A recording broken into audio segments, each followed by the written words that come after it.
So, personality tests, they're pretty much bullshit.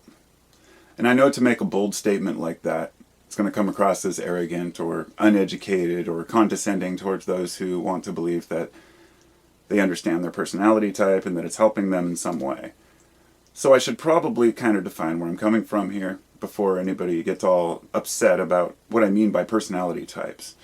We obviously have personalities.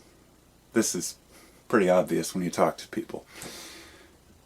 The question isn't really what is our personality type, but rather why are we so obsessed with figuring it out? And not everyone is, but I've found that there's a certain demographic who really wants to know more about themselves, and I was curious to know more about those type of people. Why it is that certain people seek out information on personality quizzes or doing their horoscope, or reading their horoscope, doing their charts in astrology or whatnot. I'm going to start off with basic personality tests and run through kind of where I'm coming from. Now, first off, the reason why I'm making this video is from something that I recently came across, because I made a video a few months ago on the same subject.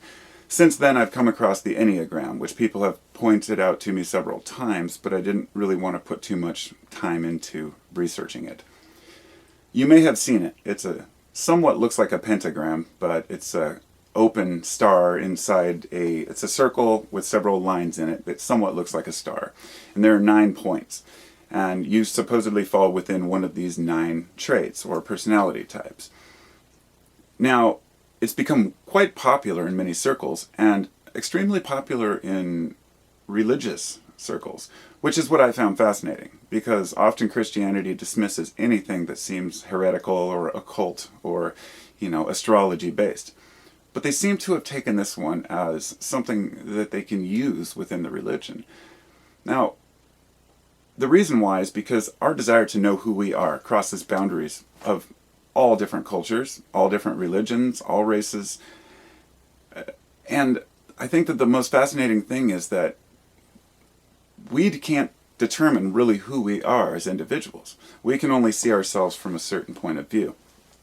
So in the 40s, I believe it's 37 or 42, one of those days, 1900s, a couple of people, I believe it was a mother and a daughter, who wanted to come up with a type of personality chart that would help women who are entering the workforce to determine which jobs they might be best qualified for.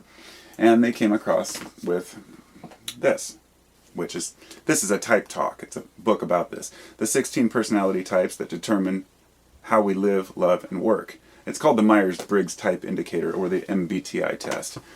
Now, the fascinating thing to me is that a lot of companies still use this. And what I read is of the top Fortune 100 companies, 89 of them still use the MBTI test in order to determine qualifications for their hiring process.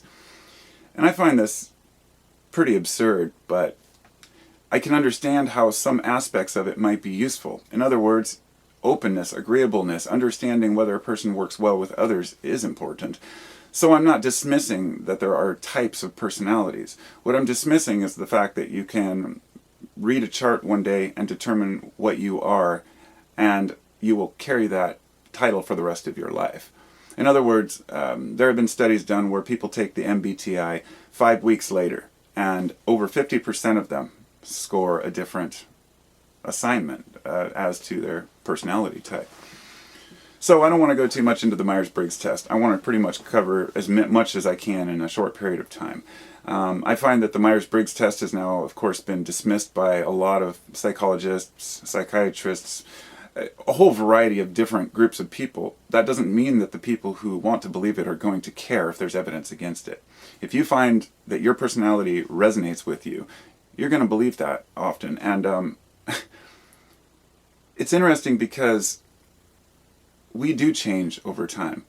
A teenager is more likely to be more self-centered, whereas an elder may be more likely to be a role model. So going back to astrology, I covered the Enneagram and the MBTI test. By the way, it costs $50 to take the official test. And they've made quite a bit of money off of it. And you have to take special classes to get into the kind of the deeper teachings. To me, it's a bunch of hokey bullshit. How is this helping the individual? And I guess if any of you out there believe that this has actually helped you, I think that that's great, and I'm not dismissing that. What I am is just trying to kind of realize that we have to figure out who we are on our own. And knowing our traits can help us, but that doesn't mean that, well, first of all, if you read a bunch of positive traits, you're obviously going to say, oh, yeah, yeah, yeah. And it tends, when we see a negative trait, we tend to dismiss it. We have confirmation bias when we're reading these personalities. So anyway, on to astrology, and I'm no stranger to this one either. I have my astrology, do-it-yourself astrology book here, which years ago I did all of my charts, moon, stars, planets, everything, and it's a very detailed, system. Fascinating. As a Sagittarius, I resonate with a lot of these characteristics. And I would be very likely to believe that there's something to it. And to this day, I still haven't dismissed it outright. But I've studied astrology, the roots of astrology, and realized that the whole zodiac, the whole system has been twisted from its original, meaning. But more than that, if you really read traits from many of the different personalities, you'll find that you have a little bit of everything. We all share a little bit of each of the traits. To go back to the MBTI test, first of all, the first decision you have to make when you're taking the Meyers-Briggs test is, are you an introvert or an extrovert? It's impossible to define. I thought that I was introvert, or I thought I was extroverted. Then I found out I like to be on my own and I'm more introverted. Then I found, no, actually, it depends on the context and the mood I'm in and how I'm feeling. It depends on the benefit or the risk or, the situation. So astrology leads to horoscopes, which to me are a complete joke. Horoscopes to me are garbage, but it's more of entertainment than anything, and I think people know that. There are people who believe that others can write down their horoscope for them, but my thought is, how does this person, determine these things by your birth time and your charts? To me, I haven't found the link between A and B yet. So I can kind of just set that one aside for now. Reincarnation it fits right up in there with personality tests, and I'll explain why. Actually, I have this book right here. It's called Who Are You? It's about, by Chris Butler. It's about discovering your real identity, and when you get into it, you find out that it's talking about your past lives, your previous lives. And I add that into the personality tests because when people can't determine why they have a certain behavior or attitude, sometimes they will resort to saying a past life caused you this grief, and so therefore now you're hanging on to this. And I think that could be damaging to the psyche. For us to believe that we're at the whim of something that happened in a past life, and I'm not dismissing past lives outright. I'm just saying that I think that in this life we have to understand our personality for who we are right now. And this also gets into the occult and throwing bones, a whole variety of different types of predictive, prophesizing, even tarot cards. Tarot cards, people put a lot of faith into these things without even understanding really what they are. I have another book here. This is called the Tarot of the Bohemians. And this is supposed to be the master book to understanding and interpreting what the tarot represents in its entirety, as far as it's just impossible to understand in many regards, but also we can kind of create our own illusion of what it means. So all of these, I've covered all these different ideas of how people want to understand who they are. Well, now the question is why? Well, first off, I don't want to, why am I even bringing this up, or why do I care? I've seen people believe that they're a certain type and therefore they get stuck in that role. In other words, they think that, well, this is just part of who I am, it's one of my personality types, or it's in my star signs that I'm kind of meek, or I'm scared, or maybe I'm not out to pursue anything big because I'm supposed to live a humble life. And people have these illusions of who they're supposed to be, and will often base their decisions in life on who they think that they're supposed to be. One of the biggest issues I have with personality types is that there's something that's called type shaming, things like this. Within the business community, it's an actual thing where people are like, oh, this person's a INGP or ENFJ, whatever it might be. You're one of them. You have a different personality, so, that guy over there. The fact that anybody would dismiss someone based on their personality type, to me, is just pretty silly, but I also understand that we need to protect ourselves against those who have similar personalities in the past who have harmed us, right? But I'm just saying each person's unique, and if we let this be a wall between us and others, and that's only a few people that really do that, but a lot of people have a lot of time, money, and effort invested into being coaches or teachers for the MBTI test or other personality tests, or reading your charts, whatever it might be. With that time vested, they're not just going to look at new evidence that disproves it and say, well, oh well, it must be bullshit. People hang on to these things, and there's a lot of money to be made in $50 personality tests. But think about it for a minute. Where do you see, let's say, clickbait for these things? You know, it always seems like it's kind of people who are in a desperate place in their lives are the ones who are most looking to figure out their personalities. It's when we're changing from one job to another, or we've lost a loved one, or we're starting a new project. When we're feeling good, we generally don't give a damn about traits and personalities and whatnot. But the root that I found is it tells us who we are, and we don't know who we are. And so maybe that's not a bad thing, but I read this interesting report. It said that millennials, or millennial-aged people, I hate using the term millennials, but it said 1/2 of millennials believe that astrology is a science. And it said something about how their Gen X counterparts, which is my generation, are a little more cynical about things. And at least I could resonate with that, you know. In other words, I don't want to burst any bubbles. And it's the same I feel when I talk about religion, or anything that other people want to believe that gives them hope. So to me, I feel that there's more to be gained from exposing bullshit, right, when you see it, but not wanting to kind of ruin the fun. It's like telling you an illusionist's tricks. Nobody wants to hear that. They want to see the magic show, but you know it's an illusion. This is different. People actually believe that these tests have validity and scientific backing and accuracy behind them, and they don't. So the thing is, we're always in flux, and as I said, people want to use these charts and understand themselves when we're in flux and change, but we're always in transition. We're always moving.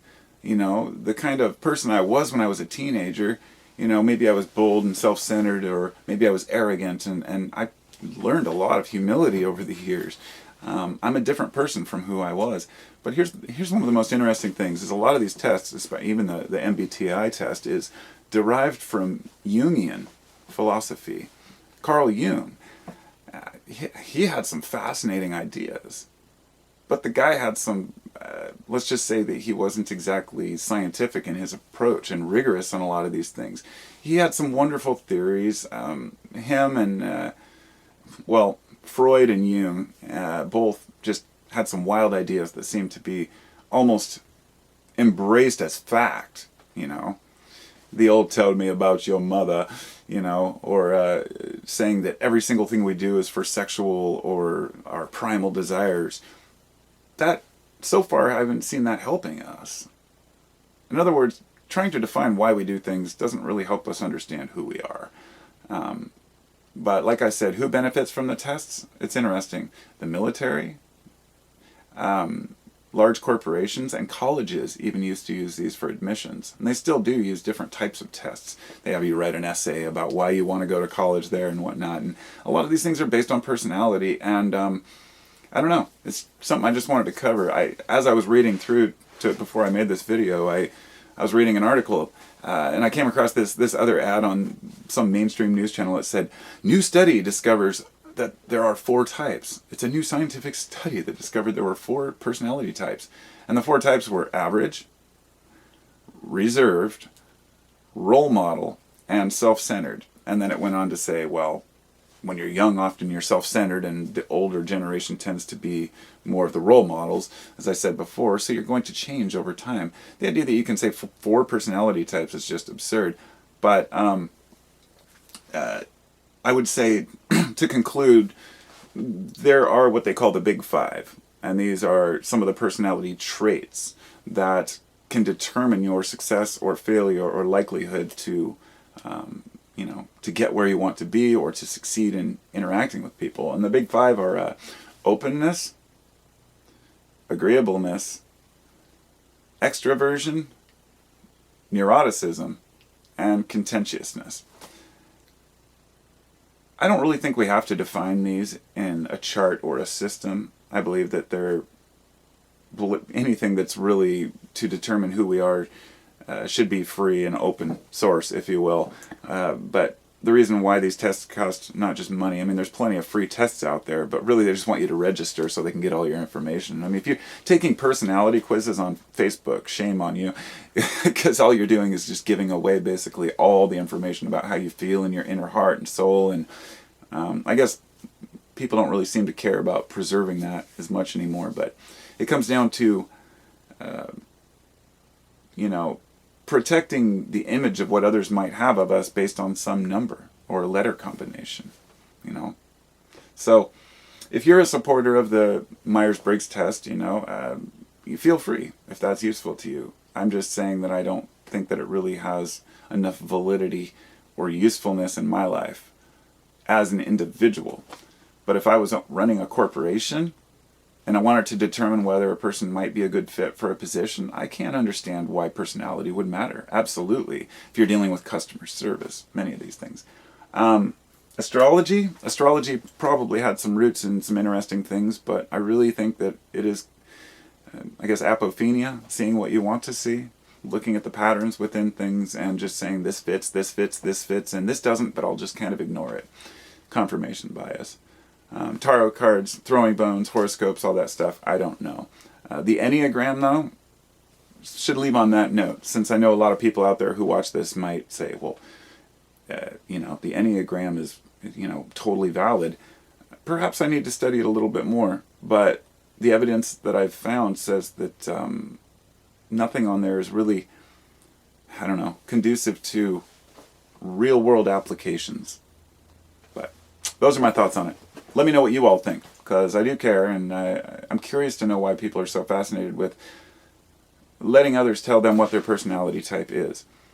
And if we're not comfortable with who we are, then often it can lead us to try to understand ourselves better, to find those grains of good within ourselves that we can, the seeds that can sprout these, connections and growth, because it's about connections, it's about friendship, family.